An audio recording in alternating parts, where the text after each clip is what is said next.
What's up everyone, Mr. NoobTube Gamer. Today we're playing Star Wars Battlefront 2 in 2021. Last week we did the first Battlefront game and we took a look at how the player base was in 2021 and people were still playing online and how the overall gameplay held up almost 17 years later. Now we're going to do the same thing for Battlefront 2, which only came out a year after the first one. And Battlefront 2 is often viewed as one of the greatest first-person shooters of all time. It's also playable in third person, of course, just like the EA games that came out after. But I think in general, the game plays a lot better in first person than it does in third person. But it's nice that you have an option of playing both. As far as the actual gameplay goes, not too many changes from the first game, besides a few new classes that were added in, and the heads-up display is a little bit cleaner than the first one. And you could also play as a Jedi or a Sith, which you could not do in the first Battlefront game. So those are like the big changes. Of course, there are new maps also. Most of them are from Star Wars Episode 3 because this game came out right around the time that movie was released. But there's also a few new maps from the original trilogy like Dagobah, Death Star, Tantive 5. But this game definitely has more of a focus on the Clone Wars than the last Battlefront game did, especially with the single player campaign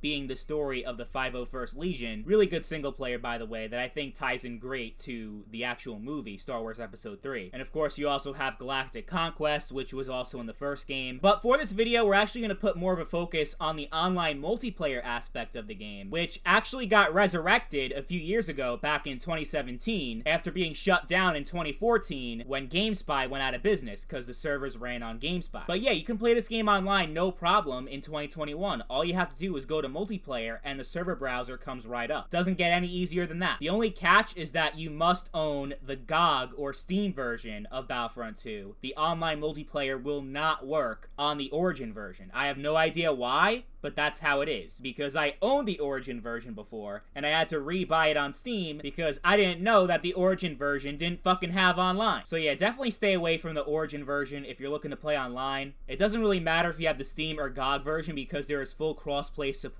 between those two editions, so you don't have to worry about the GOG version having less players than Steam or anything like that. Full crossplay. But if you have the original disc version from 2005, like if you have it on a CD, multiplayer will not work, just like Origin. As far as console goes, on PlayStation 2 and Xbox, you can still play this game in 2021. You do need to run some custom shit though, like on Xbox you have to use X-Link, and on PlayStation 2 you have to like change your DNS settings and all this shit. Like there are tutorials online, it's pretty easy to set up, and there are still people that play on those platforms, but it's definitely a lot bigger on PC. And I love how this entire game of Conquest ended in like 3 minutes. On PC, you have a few active servers. There's definitely some that are more populated than others. Like there's one big server that's from the European Union that has like 25 players during peak hours, which is pretty good. And peak time would be like 4 o'clock, 5 o'clock in the afternoon Eastern time. There are also some US-based servers, but the population is so low in comparison that I'll take the higher ping and go to the European one. And in the server I play on, it's Conquest and Capture the Flag. There are other servers that do space battles, but those servers typically have a very small population. We're talking like 5 players maybe, if you're lucky, and that's even on weekends. So yeah, I definitely stick with that EU server that does Conquest and Capture the Flag and has like 25 players, which is far away from the 64 that it can support, but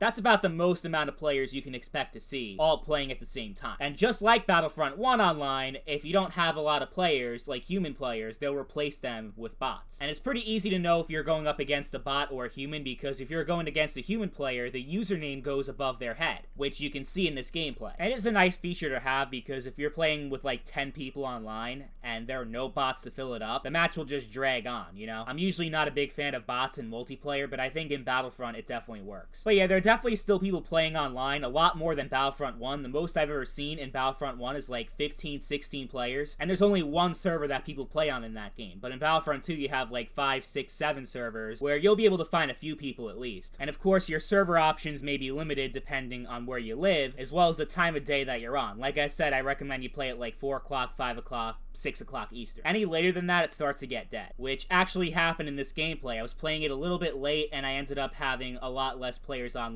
than when I started my play session. It went from like 20 to 10, because I started at 6 and ended at like 8 o'clock, 9 o'clock. But it's good to know that this game still has some life in it in 2021, 16 years later. The community is still going. But I guess I shouldn't be surprised, because the gameplay still holds the test of time. I think the game is still a lot of fun, even if you never played it before. Like, I know the graphics are old and, you know, it's kind of outdated dated in a lot of ways. The gameplay isn't as smooth as the modern games. But my philosophy has always been that a good game will always be a good game no matter what, no matter how much time has passed. And I think that's definitely the case in Battlefront 2 as well as Battlefront 1. Both games are excellent. I still like the EA ones too, but I definitely prefer the classics over the new ones. I mean, between the map design, the overall gameplay, all the different factions, it's one of the most immersive Star Wars experiences you could ever have, even after all these years. I don't think you could be a Star Wars fan and never play these games before. It's great. I mean, I was in love with this game back on the PlayStation 2. I put countless hours into it, and then when I got it again on PC and was able to play online, it was like I fell in love with this game all over again.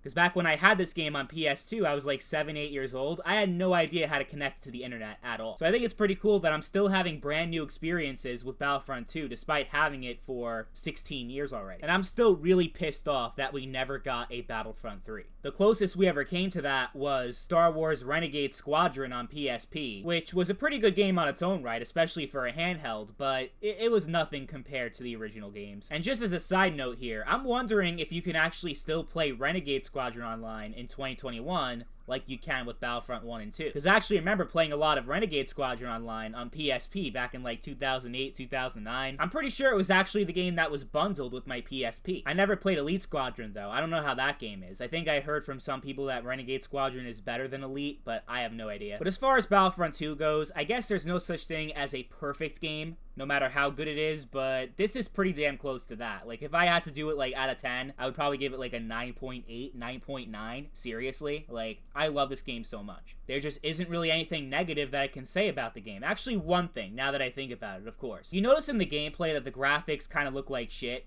I mean, I know the game came out in 2005, but they look worse than they probably should. That's because I'm running the game at low settings. The lowest possible settings in 720p. And that would be fine if I was running on a cheap piece of shit laptop from like 2008, but I got a 2060 Super, guys. With the current build that I got, I'm able to max out the EA Battlefront 2 in 1440p, 144 frames per second. So it makes absolutely no sense then how I'm not able to run the classic Battlefront 2 in 1080p or 1440p without the game running like a fucking slideshow. I really don't get it, especially since I played Battlefront 1, 2004, the game that came out only a year before, and I was able to max everything out no problem. So, you know, I thought it was maybe like a Windows compatibility issue. I tried running in compatibility mode for Battlefront 2. They didn't work. I tried doing everything I possibly could, but no, I'm stuck at running in low settings 720p. So that's the gameplay you're seeing right now. It's so fucking weird. I don't get why I have issues running it.